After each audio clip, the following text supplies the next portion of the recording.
digamos assim. Mas queria-vos dizer que em 5 anos em Portugal é a primeira vez que nós tiramos oficialmente férias. Tiramos uma semana de férias depois de 5 anos e viemos para o Algarve, não é? Como todos gostam de fazer, o Algarve é a zona de férias. Nós viemos para cá para conhecer essa região e perceber como é. E fomos surpreendidos. A verdade é que a cada dia fomos surpreendidos nesse lugar. E eu não estou apenas a dizer das belíssimas paisagens naturais e nem da água, que eu achava que era mais quente, mas ainda é fria, e nem mesmo sobre a belíssima recepção que o Marcelo e a Heloísa fizeram a nós. Eu fui surpreendido desde o primeiro momento. A verdade é que quando nós estávamos mesmo a chegar, chegamos ao Algarve pelo concelho de Albufeira e passamos por uma região, uma vila, que se chamava Purgatório. Não sei se os irmãos já viram, há uma vila aqui que se chama Purgatório e eu achei curioso. Para já tive obviamente que parar e tirar uma fotografia, não é? Eu não ia perder a chance de tirar uma fotografia no Purgatório. Então, lá tirei uma fotografia, postei no meu Instagram e obviamente depois fui pesquisar sobre o Purgatório. Apeteceu-me lembrar um bocadinho sobre o conceito de purgatório, que a Igreja Católica tanto fala e muitas pessoas acreditam, não é? Eu disse, eu quero lá perceber o que é esse tal purgatório, que a gente aqui e acolá vai esquecendo o que eles dizem. E a verdade é que o purgatório, para aquilo que eles acreditam, é uma zona aonde as almas vão para purgar os seus pecados, ou seja, elas vão ali para sofrer, ainda não estão aptas a ir para o céu, também pelo jeito não vão para o inferno, afinal de contas o purgatório é para passar por ali e toda a gente ao final deve ir para o céu, pelo menos é o que parece, e ficam ali a sofrer um bocadinho e tal, e há formas de tirar almas do purgatório. Eu não sei se os irmãos já deram conta disso naquilo que é a crença católica. 2 formas básicas, uma delas é rezando aos santos e pedindo pelas almas que estão ali a sofrer, e a outra é depositando moedinhas no gasofilaço dos santos. Não sei se sabem, até a Reforma Protestante surgiu depois de uma frase muito famosa que era: cada moeda que no gasofilaço cai é uma alma que do purgatório sai. Foi uma das frases muito difundidas naquela altura que os reformadores fizeram questão de ir contra a ideia. Mas a verdade é que, ao pesquisar e a ler sobre isso, quando o pastor Marcos disse-me que os irmãos estavam a falar sobre missões e um bocado a ser desafiados nessa área, eu dei conta que se calhar nós, cristãos, crentes a sério, temos uma ideia de purgatório em vida. Eu estou mesmo a falar a sério. Parece que nós, cristãos, temos uma ideia de purgatório em vida e chamamos de missões. São almas que estão por ali perdidas, não estão aptas a ir para o céu, mas também ainda não foram para o inferno. E a gente acha que se a gente orar, não aos santos, mas por aqueles missionários que foram, elas vão ser salvas. E se a gente botar moedinhas, não no gasofilaço de um santo, mas aqui à frente numa igreja, nós também de alguma forma vamos tirar almas do purgatório. E esquecemos do que nos diferencia da crença católica de purgatório, que é o 3º ponto que nós falamos. Fazemos missões orando, ofertando e indo. E é essa 3ª forma que muda por completo a ideia dos católicos do purgatório e a nossa ideia de missões. A verdade é que nós somos desafiados não apenas a orar, não apenas a contribuir, mas também a ir, a pregar a palavra. E hoje eu desafiava os irmãos a abrirem as vossas Bíblias no livro de Romanos, carta de Paulo aos Romanos, capítulo 10. E nós vamos ler um versículo apenas. Romanos, capítulo 10, e vamos ler o versículo 17. E vou dizer aos irmãos, não fechem as Bíblias, que a gente deve depois falar de mais alguns versos. Mas Romanos 10, 17. Diz assim a tradução que tenho aqui em mãos: de sorte que a fé vem pelo ouvir, e o ouvir a palavra de Deus. Vamos orar mais uma vez. Deus e Pai, eis aqui um pequenino trecho, Senhor, da sua palavra lida. Eu te peço que nessa manhã uses a minha vida para falar a essa igreja. Pai, que não seja a minha incapacidade humana limitador para aquilo que Tu queres fazer nesse lugar. Em nome de Jesus. Amém. Ok. Antes de falarmos um bocadinho desse texto, desafio os irmãos a não fecharem as vossas Bíblias, deixa-vos falar sobre estatísticas. Dizem as estatísticas que a cada 40 segundos, 100 pessoas morrem ao redor do mundo. Uma delas é de suicídio. Ou seja, a cada 40 segundos, uma pessoa tira a própria vida e outras 99 morrem de causas naturais e não naturais. O que quer dizer que a cada 4 segundos, 10 pessoas morrem. É um número impressionante.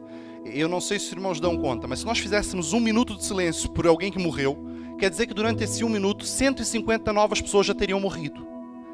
É um número assustador. Somos muitos no mundo, então é natural que muitas pessoas morram, mas de cada 100 pessoas que morrem em 40 segundos, 32 delas sabiam pouco ou nada sobre Jesus. Eram ateus, agnósticos, pessoas completamente descrentes e desinteressadas por qualquer tipo de religião. 20 pessoas dessas 40 vêm de países muçulmanos. Eles acreditam que Deus, ou Alá, as irá julgar naquele grande dia.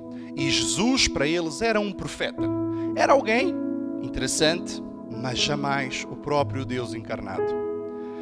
15 dessas 100 vêm de países hindus, geralmente até do lado lá da Índia, e elas acreditam em diversos deuses, inclusive acreditam que se elas portarem-se mesmo bem, elas vão um dia reencarnar, vir de uma forma diferente, quem sabe até numa vaca, e podem ser um deus também. Depois, 5 pessoas dentre essas 100 são budistas. Também acreditam em diversos deuses e que vão evoluir para um estado melhor. E 28 pessoas, finalmente, dizem-se cristãs. Por que eu digo dizem-se? Porque, na verdade, dessas 28, 16 são católicas. Dizem-se cristãs, acreditam em Cristo, mas acreditam em Cristo mais algumas coisas. Não é? Muitas delas acreditam mais em santos e em Maria do que propriamente em Jesus. E isso para nós sabemos bem o que a palavra nos afirma. Então, se na verdade apenas 12 pessoas em cada 100 são de facto protestantes evangélicas. O que já era um número complicado, não é? 12 em 100. Mas nós sabemos que nem 12 pessoas que estão nas nossas igrejas, na totalidade, não são propriamente cristãs a sério. Elas estão ali porque querem as bênçãos de Deus e não o Deus das bênçãos. E segundo pesquisas, apenas 7 pessoas em cada 100 são realmente seguidoras de Jesus. O que quer dizer que 93 pessoas, quando morrem, não vão para o purgatório, porque ele não existe. Provavelmente vão diretamente ao inferno, porque não têm fé em Jesus. Nós acabamos de ler o texto que dizia que a fé vem pelo ouvir e o ouvir a palavra de Deus. É preciso ter uma fé genuína em Jesus para sermos salvos. E esse texto que nós lemos, ele começa um bocadinho antes, lá no verso 13. E eu pedi para os irmãos olharem nas vossas Bíblias e diz assim a minha tradução: porque todo aquele que invocar o nome do Senhor será salvo. O homem precisa invocar o nome do Senhor para ser salvo. Quem é o Senhor? Jesus. Jesus é o Senhor, sempre foi e sempre será. O único Senhor.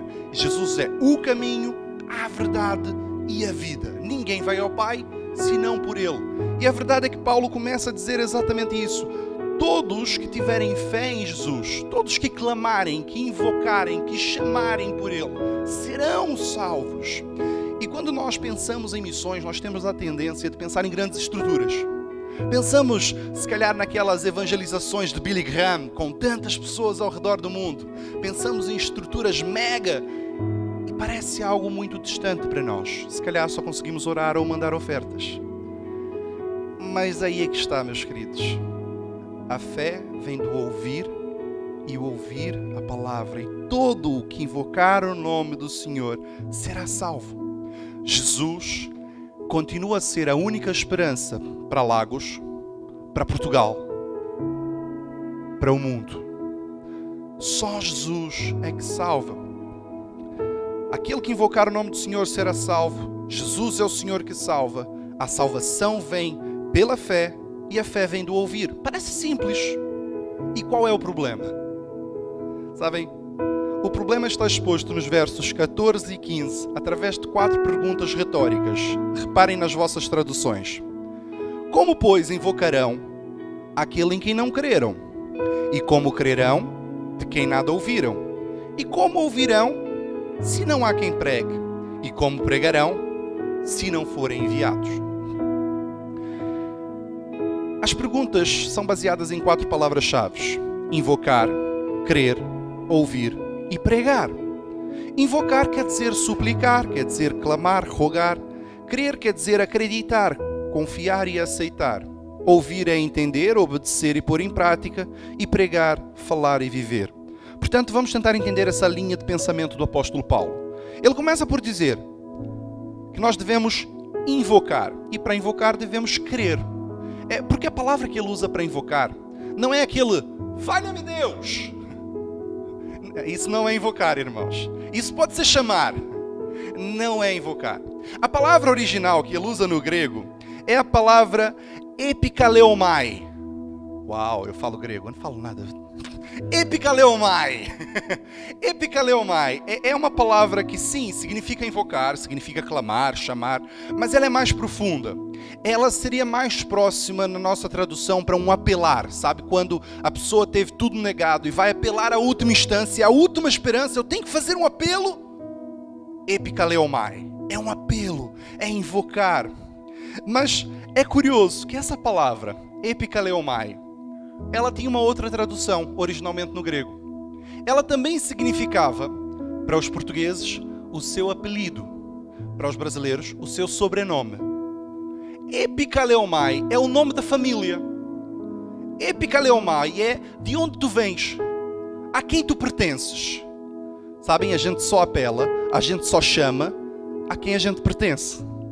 Como uma criança a gritar pela mãe, porque sabe que a única esperança dela é se a mãe vier acudir. Epikaleomai. E Paulo está a dizer, olha, querem ser salvos? Vocês precisam chamar por Jesus, clamar por Ele, porque vocês são chamados cristãos. Epikaleomai. Vocês pertencem a Jesus, por isso clamam e invocam de verdade, não em desabafo, não apenas um valha-me Deus, mas invocar a sério. E isso nos leva à pergunta: como é que eles vão crer? Como é que eles vão epikaleomai? Se eles nunca ouviram falar. Existem cerca de 18 mil grupos étnicos espalhados pelo globo. Pelo menos metade deles nunca ouviu falar de Jesus. Metade dos grupos étnicos espalhados pelo mundo nunca ouviu falar de Jesus. Sabem, há quem diga que Cristiano Ronaldo, Messi e Neymar são mais conhecidos ao redor do mundo do que Deus Pai, Deus Filho e Deus Espírito Santo. Percebem? Nós abrimos as fronteiras do mundo para que homens entrem e não convidamos ao Deus triuno para viver em nossas vidas. Como crerão naquele de quem nada ouviram? Nós idolatramos homens e esquecemos de Deus. Mas isso nos leva à pergunta seguinte: como eles ouvirão se não há quem pregue? É por isso que eu desafiei essa palavra. Pregue a palavra. As pessoas precisam ouvir falar de Jesus. Sabem por quem? As pessoas pensam que é através do pastor, já que hoje é dia do pastor, não é? O pastor tem o privilégio de pregar e a obrigação. Eu vou convidar um amigo para ir à igreja ouvir o pastor pregar. Fica tranquilo, pastor, vais falar de Jesus. Ah é? Será que é o pastor que tem a obrigação de pregar? Meus queridos, permitam-me mais uma vez ir ao grego. A palavra que nós temos traduzidas na nossa tradução por não há quem pregue é a palavra kerusso. Kerusso é sim pregar, mas é mais do que isso. Kerusso é proclamar, é anunciar, é falar de forma pública e aberta. Kerusso também é falar de Cristo, mas é testemunhar. é ensinar, é evangelizar. Mas querusso é mais do que falar. Querusso é viver. Querusso é dar o testemunho sem usar palavras. Conseguem perceber? Falar sem falar. Falar sem falar. Querusso. Nós ouvimos vez após vez que devemos falar de Jesus. Devemos. Mas mais do que isso, devemos viver Jesus. Citando a frase do meu pastor de infância: pregue a todo tempo. Se necessário, abra sua boca. Pregue a todo tempo. Se necessário, abra sua boca. Nós somos desafiados a pregar Jesus. Somos desafiados a viver de uma forma única. Quando as pessoas olhem para nós, percebam que há algo diferente em nós. Porque nós, querusso, nós demonstramos a diferença. O nosso falar é diferente, o nosso viver é diferente, o nosso agir é diferente. E as pessoas vão virar e vão dizer: mas olha, toda a gente faz, por que tu não fazes isso? E aí, tu vais querusso de uma forma com palavras. E a última pergunta que Paulo faz parece uma provocação. E como o pregarão se não forem enviados? Não fomos enviados. Lembram-se de Mateus 28, 19 e 20? Alguém sabe de cor ou quer ler? Ides por todo o mundo, pregai o Evangelho a toda criatura, ensinando-os a guardar todas as coisas que eu vos tenho mandado, e eis que estou convosco todos os dias, até a consumação dos séculos. Fomos enviados ou não fomos enviados? Ide! Vão! A ordem já foi dada, nós fomos enviados a querusso pelo próprio Senhor Jesus. Sabem qual é o problema? Na semana passada, eu e a Elô tivemos no Jardim Zoológico, não foi, Elô? Não fomos propriamente passear. A nossa igreja tem uma fundação e essa fundação tem crianças, é uma creche e um infantário, e fomos levar as crianças para passear e a gente teve que olhar os animais soltos e os que estavam presos.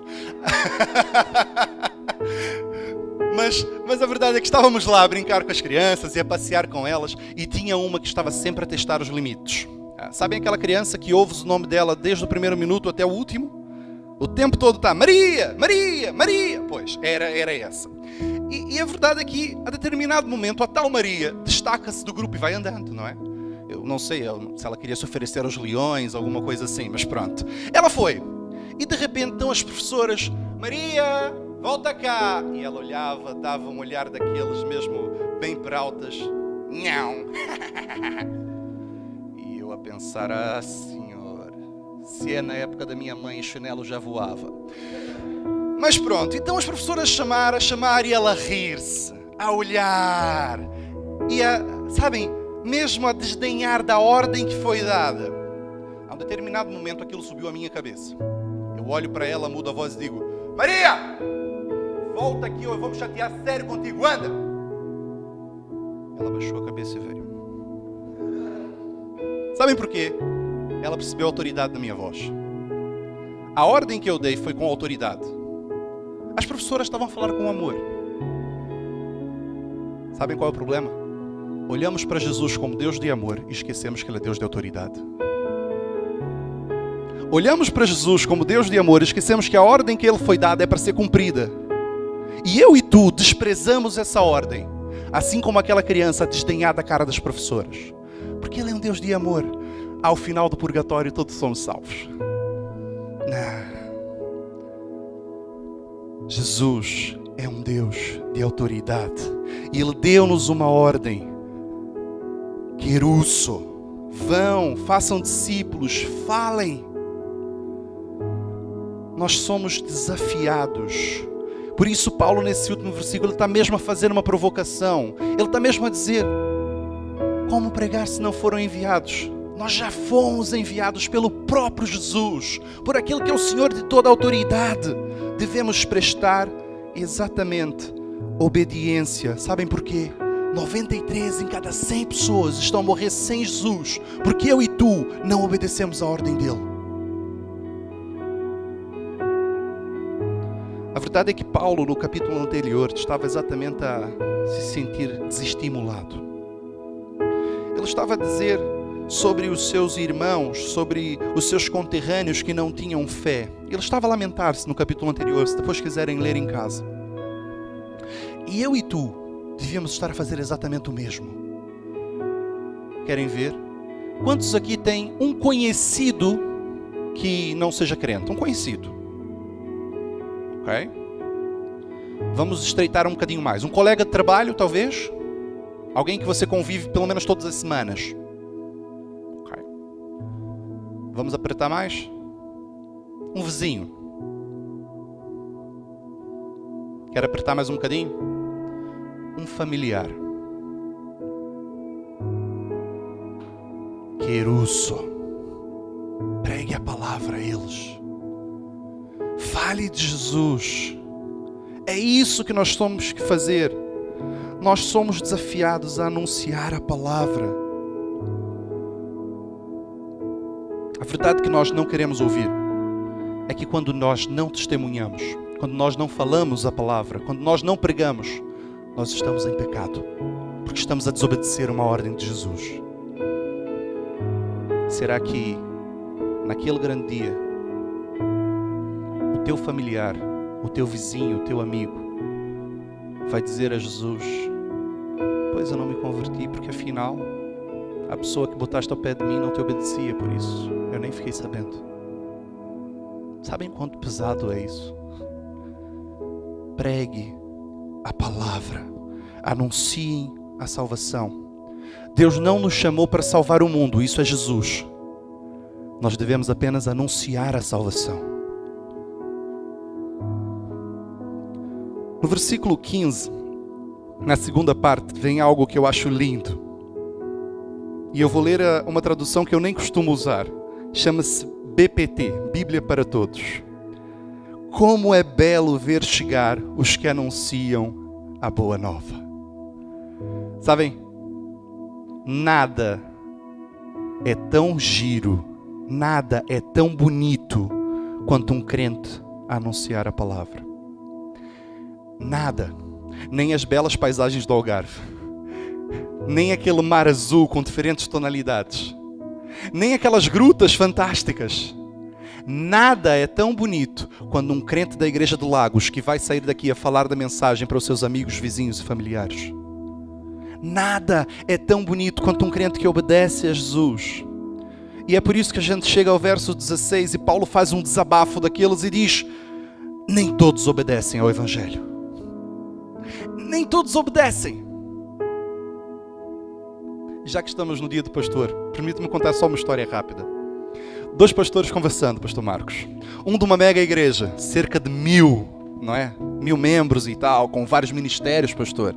E o outro com uma igreja tradicional, 30 membros e tal. E o pastor de 1000 membros a dizer: olha, começamos agora um novo ministério.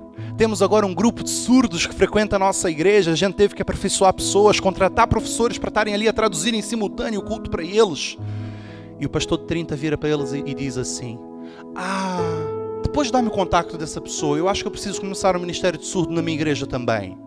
E ele diz: uau, uma igreja de 30 membros e já precisas de um tradutor de surdos, que legal. Olha, quantos surdos tem na tua comunidade? E ele disse: eu acho que todos os 30, porque eu prego a mesma coisa toda semana e ninguém ouve. Deve ser tudo surdo. É isso, nem todos obedecem, é verdade, nem todos obedecem. No final do verso 16 nós vamos ver um pastor mesmo desestimulado. Isaías vai dizer, e sim, Isaías, ele está a fazer uma citação: quem creu na nossa pregação? Quem foi?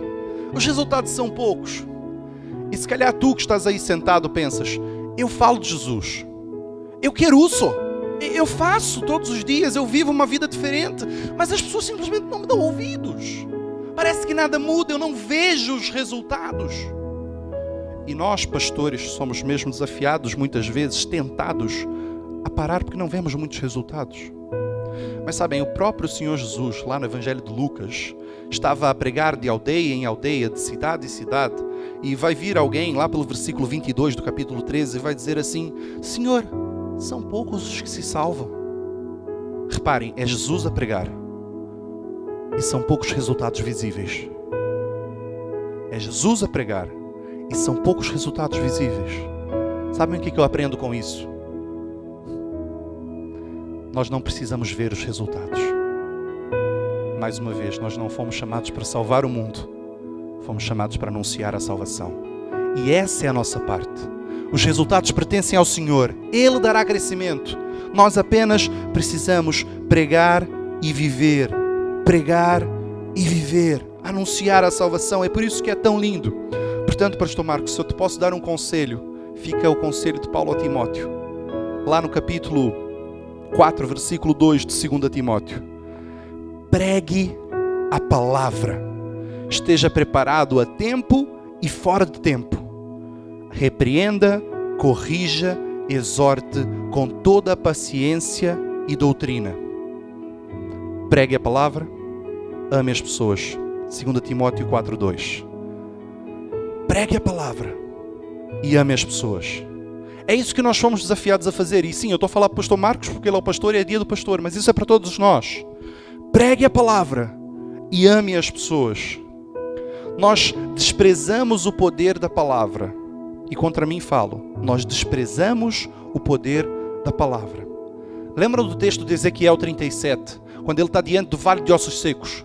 O que Deus diz para ele não é, faça lá um grande plano evangelístico. Não é, chame lá muitas pessoas para fazer alguma coisa diferente. O que ele diz é, profetiza. Fala a palavra. E quando aquele homem começa a falar a palavra de Deus, aqueles ossos secos começam a chacoalhar e viram um exército. A vida volta aos ossos secos. Marcos capítulo 7, vamos ver umas pessoas levarem um surdo até Jesus. Jesus vai tirar aquele surdo do meio da multidão, vai pôr as mãos em seus ouvidos e vai falar para ele, Efatá, que se abram. E os ouvidos daquele homem se abrem. Percebem? Jesus a falar com um surdo. Jesus a falar com um surdo. A palavra traz vida aos ouvidos daquele homem. Lembram-se do início de tudo? Gênesis capítulo 1. Como é que Deus fez as coisas? Haja e disse. A palavra traz vida. A palavra. Pregue a palavra, porque a palavra faz todas as coisas. Meus irmãos, a palavra de Deus dita ao nada produz vida. Conseguem perceber a profundidade disso? Nós desprezamos o poder da palavra. E sabem quem é a palavra? João capítulo 1, versículo 1. No princípio era o verbo ou a palavra, e a palavra era Deus e estava com Deus. A palavra é o próprio Jesus. Nós somos desafiados a falar de Jesus. Quando eu digo pregue a palavra, é pregue Jesus. Fale Jesus. Viva Jesus. Jesus deve ser aquele que norteia os nossos pensamentos e atitudes. Jesus deve ser aquele que enche os nossos corações como apaixonados que não conseguem conversar durante meia hora sem falar do seu amor. Já falaram com alguém apaixonado? A pessoa está a olhar para uma parede branca e diz, uau, é tão branca quanto os dentes dela. A gente não consegue, a gente está sempre a pensar na pessoa, está sempre a falar da pessoa, e é isso que a gente tem que fazer com Jesus. Porque quando a gente fala de Jesus, essa palavra vai dar vida. Vivamos a palavra, preguemos a palavra, e que o Deus da palavra use a palavra para mudar estatísticas. Que Deus nos abençoe. Vamos orar? Deus e Pai, eis aqui a Tua palavra pregada. Eu te peço, Senhor, que complete nos corações aquilo que a minha incapacidade humana falhou. Fale aos nossos corações, ó Deus, para que possamos pregar a Tua palavra, para que possamos viver a Tua palavra, para que as pessoas ao nosso redor possam ser vivas e vivificadas através da Sua palavra. Usa, Senhor, a cada um de nós. Eu te agradeço pelo dia de hoje, ó Deus, o dia do pastor. Te agradeço pelo privilégio que nós temos de ser, ó Deus, aqueles que tu chamaste para essa obra tão grandiosa. E te pedimos, Senhor, que as nossas ovelhas possam nos dar o maior de todos os presentes: viver a tua palavra. Em nome de Jesus. Amém.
Amém.